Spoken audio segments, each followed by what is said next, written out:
Hello, CD Bestie. A cool Everydaze. Check out CreativeDisc.com, the number one music website in Indonesia.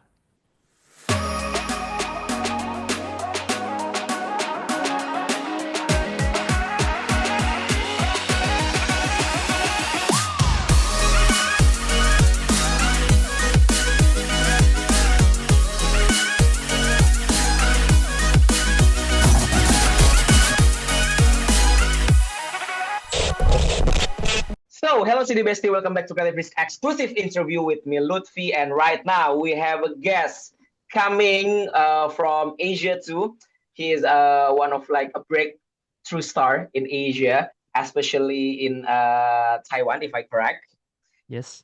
Yes, okay. So he said like he's deeply influenced by multiple genres such as bedroom pop, indie pop, R&B, and so on. And his music is a mixture of retro and modern sound layered by rich guitar melodies and glimmering synths and many indie pop influence. As we see behind him, there's so many albums that maybe influence his music. So without further ado, this is my guest today. This is Everyday.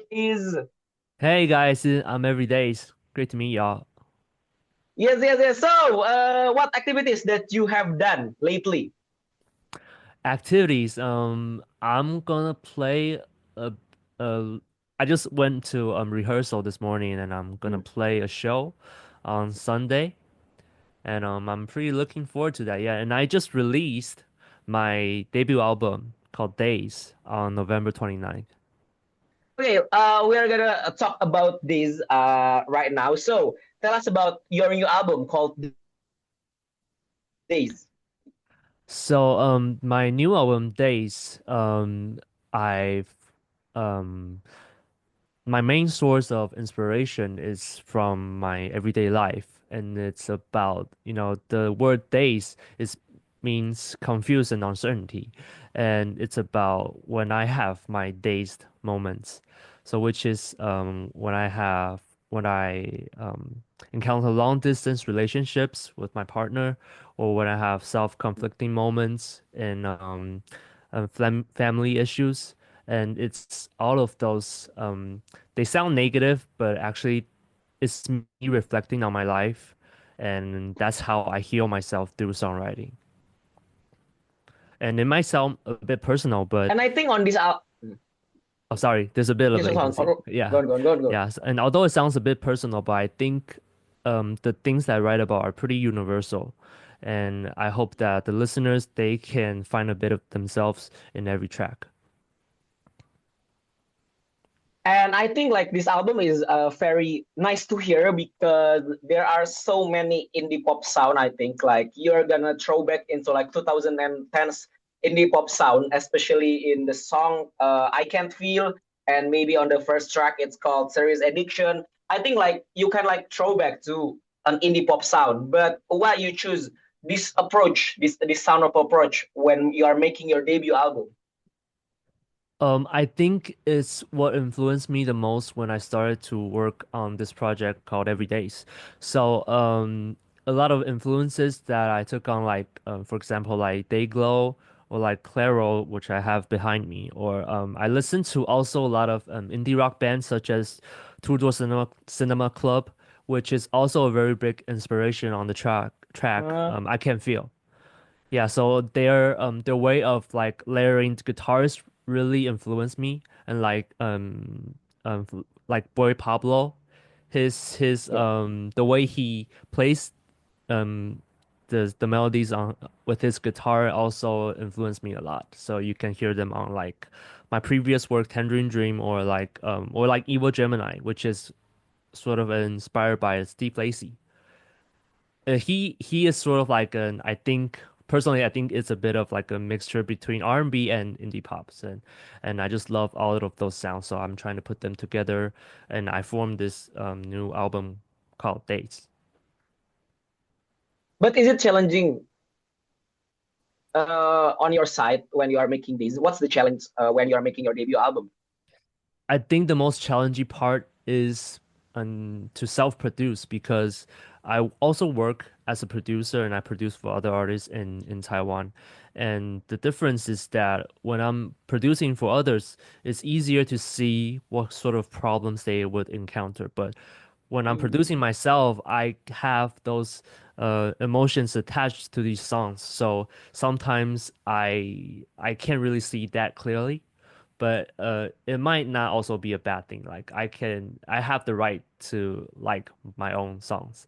So I have to so it's hard to make choices, but it's also like quite fun to be troubled by that, if you know what I mean. It is a challenge. So you said like the challenge is like you self-edit yourself in this album. Yeah, yeah, I have to like, it's really painful to tune your own vocals. But yeah, I did a lot of that.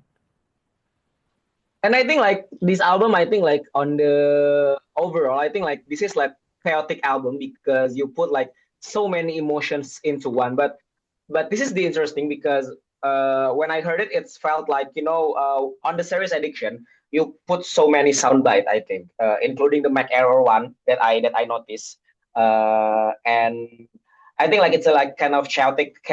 But I think like you have a catchy part of this album. Like, what's the biggest recipe or biggest formula to balancing it between the complexity of emotion of this album and the catchiness of the song? I think the melody of my vocals Mm. play a big role. Like for example, like Serious Addiction is it's a pretty, like you said, chaotic with a lot of synths running in the background. Yes. But I would never let any synth melodies or like synth pads and stuff um I would never let them interrupt my main melodies. Like that is what gets people hooked on songs, and that is what lets listeners listen through the song, like without like changing, skipping the song. So I try to like keep the melodies like is like the main priority, and then the arrangement. But once I have like the main melodies really I have them settled, I can really experiment with the arrangement side. So I can throw on like different tones of synth and different guitar riffs, and I can just play with them. Okay, so this is very unique take because just listened to album and man, it's good. It's very good touch of Thank an you, thank you. album. So, what do you think of Taiwan's music scene in your opinion? I think it is there's a lot of emerging artists coming up, and I think it's really a exciting time to be alive right now with a lot of technologies that music production is really I wouldn't say easy, but it's like really it got easier like nowadays. And you can everybody can record at home, and the Taiwanese are very like we're culturally very sophisticated with having backgrounds like Japanese colonized us, and then there's um China, and a lot of interesting facts about um us growing up as Taiwanese. So I think a lot of Taiwanese they've put their this sort of energy into their songwritings, and there's just so many genres and so many topics that we can talk about these days, and I think it's really promising for Taiwanese artists. Okay, so first thing first, I just forget to ask about this. So, why is your stage name called Everydaze? So I learned the word days from this movie called Dazed and Confused by Richard Uh-uh. Linklater. And that's like for my first impression of days, which is like you're confused. You're not sure what to do with your life. And for me, I think being dazed in life is unavoidable. It's inevitable.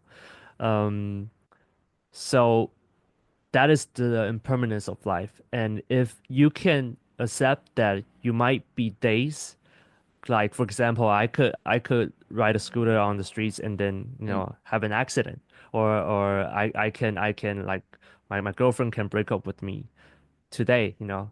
You can never be sure of what's going to happen in life. But if you can accept that is a fact, then you will find inner peace. And I think a lot of my songs, or the way I think is that I take those problems in my life and I take them as an inspiration so that I can write my own songs. And so when you listen to my tracks, you might not notice these ideas at first, but if you look deep into the lyrics, you'll find that I talk about a lot of problems in life, like long distance relationships, like self-conflicting moments, you know. But why you tell us your problem? Because I think like this is maybe like a human things that we Yeah, didn't want to talk problem in the public, right? I think yeah. especially in Asian culture, we didn't want to talk about much problem in our public space and uh, in public generally. But why you want to put you want to tell the problem of yours and maybe the world around you into a song, into a piece of work that maybe can frame as a cultural one. I think it is the only way that I can be perfectly honest with myself. You know, Mm-hmm. sometimes you would try to get things by just so you won't be really honest when you talk to others.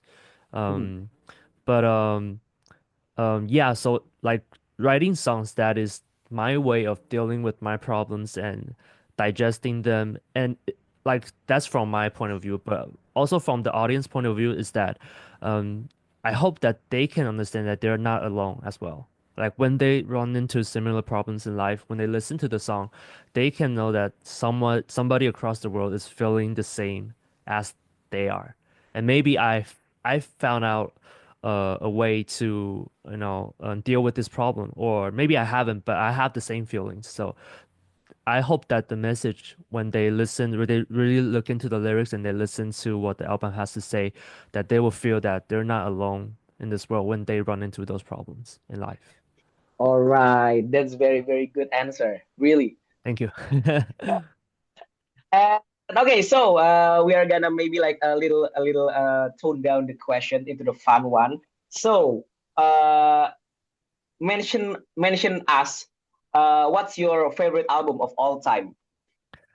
Wow, it's I have it back there. Yes, besides It's that too. I know that client no, it's the other one. album is best one. It's LJ. I forgot the name, Oh but I wow. have it. Like, In I was some waves. yeah, yeah. I think this album like really influenced me a lot with like not just non-sonically, but like the way they produce. Like they have some, and they match the lyricism with their way of like arranging and production. Like everything is so like it's really complete as a album. So I think that yeah, had a big impact on me. And that's when I got Yes, really yes, yes. interested in production. Oh wow. So I think like now I understand. I think like you've put so many sound bite in this album because I think like you influenced by Algae and Our Some Wave because I think like on Our Some Wave I think like my favorite track is like Something Good and Fitz Pleasure. It's my one of my Oh favorite yeah, track on yeah, there. yeah. The Fitz this Fitz Pleasure one and now I can understand why because I think like fun fact Something Good is like my melancholic song during my college years. Yeah, yeah, and Is it very they good write a album? lot about like life and death, and I think that's really inspiring for me because I listened to a lot of like mainstream stuff before, and when I run into this album, I realized that you can really talk about some things that are hard to speak about in life, but you can put them Mm, into a piece of art, and people will maybe learn something from it or like they can resonate with it. okay, wow. Okay, so if you had a time machine, which era would you go to and why? Um. Well, gotta visit the 60s, right? Why? Well, there's a lot of good stuff happening, Woodstock um just fun stuff Mm, in general. But I also want to visit just like maybe ancient Egyptians, mm, because yeah, I was like pretty interested in the hieroglyphics and stuff when I was a kid, and I like pyramids, but just no like specific reasons. Okay, so next question. Name five things we didn't know about you. Um, I like uni, that Okay. from the sea urchin. Is that what Mm, it is? Yeah, uni. And I stay home most of the time. I don't go okay. out that much. And my favorite director is Richard Linklater.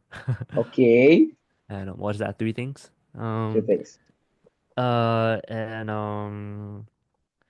I just went to a rehearsal and I'm playing a show on Sunday. Did I say that before? Yes. Oh no. Um okay. I am a Gemini. Okay. That you probably know that from the song, but Yeah. okay. And what last thing? Oh uh I like to eat mango.